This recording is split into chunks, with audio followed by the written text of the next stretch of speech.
sini saya akan menceritakan dongeng Si Kancil dan Kura-Kura. Selamat menyaksikan. Di suatu pagi yang cerah, terlihat Kancil sedang memandang kebun sayur. Sudah cukup lama ia menanti sayuran. Sekarang, Kancil siap memanen sayuran yang telah ditanamnya. Wah, akhirnya aku dapat makan sayur sebanyak-banyaknya. Setelah merasa kenyang, Kancil lalu beranjak pergi menuju sungai untuk minum. Di tengah perjalanan menuju sungai, Kancil melihat teman-temannya yaitu kerbau, ibu rusa, dan kura-kura yang sedang berkumpul. Kancil bergumam, "Ada apa ini? Kelihatannya kerbau dan ibu rusa sangat akrab dengan kura-kura. Wah, aku harus mencari tahu." Sepanjang jalan menuju sungai, ia pun berpikir tentang teman-temannya yang ditemuinya tadi. Sesampainya di sungai, Kancil pun minum. Segar. Seperti rencananya tadi, Kancil bergegas kembali menuju teman-teman yang ia temui. Sekarang aku akan menemui kerbau. Kancil pun menghampiri kerbau dan kemudian bertanya, "Kerbau." "Iya, Kancil, ada apa?" "Kenapa kamu akrab sekali dengan kura-kura?" "Karena ia sangat baik dan tidak sombong." "Benarkah?" "Iya, benar." Baiklah, aku mau cari buah dulu." Kancil tidak percaya dengan perkataan kerbau. Ia akan kembali bertanya kepada ibu rusa tentang kura-kura. Setelah bertemu dengan ibu rusa, Kancil bertanya, "Ibu rusa, bolehkah aku bertanya sesuatu?" "Iya, silahkan." "Aku lihat tadi engkau sangat akrab dengan kura-kura." "Ya, memang, sebab kura-kura sangat baik. Ada apa, Kancil?" "Hehehe, tidak ada apa-apa, ibu rusa." Ia kemudian pergi meninggalkan ibu rusa dan bergumam penuh rasa iri. Semua berpihak kepada kura-kura. Tidak ada yang mengatakan aku baik, seperti yang dibilang kerbau dan ibu rusa pada kura-kura. Teman-teman, kura-kura juga lebih banyak daripada aku. Kancil pun berencana jahat kepada kura-kura agar dijauhi oleh teman-teman binatang lainnya. Aku harus mencari ide agar semuanya menghindari kura-kura.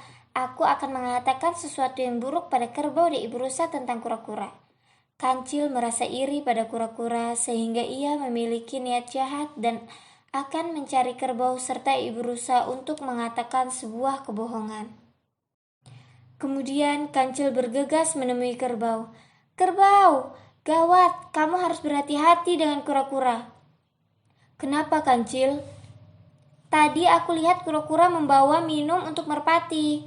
Namun setelah merpati meminumnya, ia langsung kejang-kejang dan kura-kura meninggalkannya." Kerbau yang mendengar cerita itu langsung ketakutan. "Aku tidak mau lagi berteman dengan kura-kura." Kancil pun tertawa dalam hati sambil berujar, "Hahaha, aku berhasil." Tidak hanya sampai di situ, Kancil juga menemui ibu rusa agar rencana untuk menjauhi kura-kura itu berhasil. Saat bertemu ibu rusa, Kancil kembali menceritakan kebohongan tentang kura-kura. Ibu rusa, ada apa, Kancil? Tenanglah. Lebih baik jaga anak-anakmu dengan baik, ibu rusa. Aku tadi melihat kura-kura memberikan buah pada anak-anak tupai, lalu mereka pun mati. Dengan bahagianya kura-kura tertawa. "Apa? Tega sekali dia. Terima kasih, Kancil, aku akan menjaga anak-anakku." Kancil kembali tertawa dalam hati dan bergembira karena merasa rencananya berhasil. Sehabis kebohongan yang diceritakan Kancil kepada kerbau dan ibu rusa, kura-kura mulai dijauhi.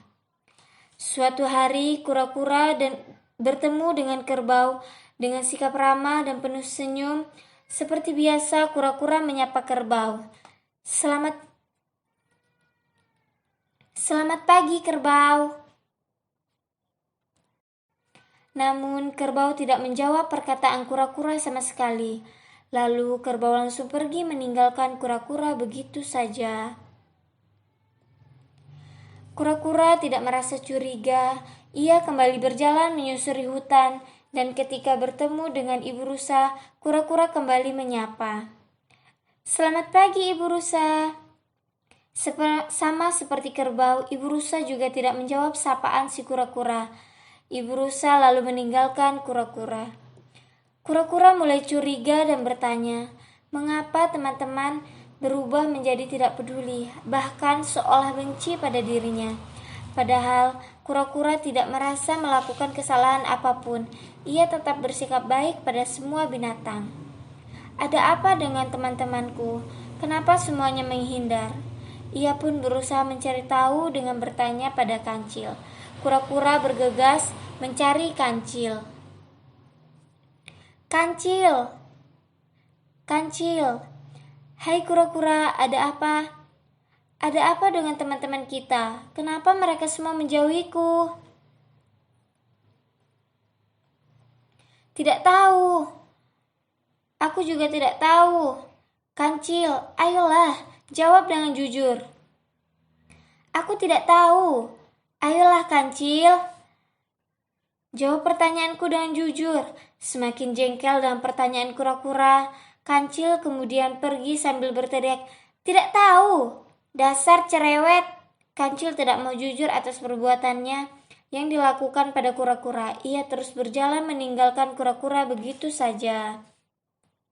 Rasakan, memangnya enak tidak punya teman. Di kejauhan, kura-kura merasa sedih dan juga kecewa. "Kancil, kamu benar-benar teman yang kejam." Kancil masih tidak peduli. Ia terus pergi menjauhi kura-kura. Kancil merasa bangga karena rencana jahatnya berhasil. Namun, tidak lama setelah itu, Kancil tiba-tiba terjatuh ke dalam lubang besar di hutan. "Ah, apa ini? Kenapa aku tiba-tiba masuk ke dalam jebakan? Oh, tidak!" Kancil berusaha meminta bantuan dengan cara berteriak, "Tolong! Tolong! Tolong!" Setelah beberapa kali mencari pertolongan, ia merasa putus asa. "Aduh, tidak ada yang mendengar. Aku takut. Tolong!" Nah, jadi pesan moral yang dapat kita petik setelah menyimak dongeng ini adalah janganlah kita menyimpan sifat iri dan dengki karena itu bukanlah hal yang baik. Sifat iri dan dengki justru membawa seseorang berperilaku jahat, sama seperti perbuatan kancil yang menghasut binatang lain untuk membenci kura-kura.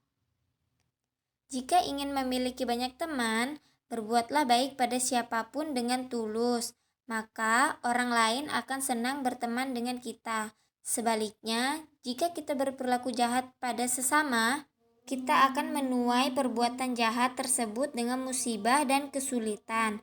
Karena apa yang kita tanam itulah yang kita tuai. Semua perilaku baik dan buruk masing-masing akan mendapatkan balasannya. Semoga bermanfaat bagi teman-teman semua. Terima kasih.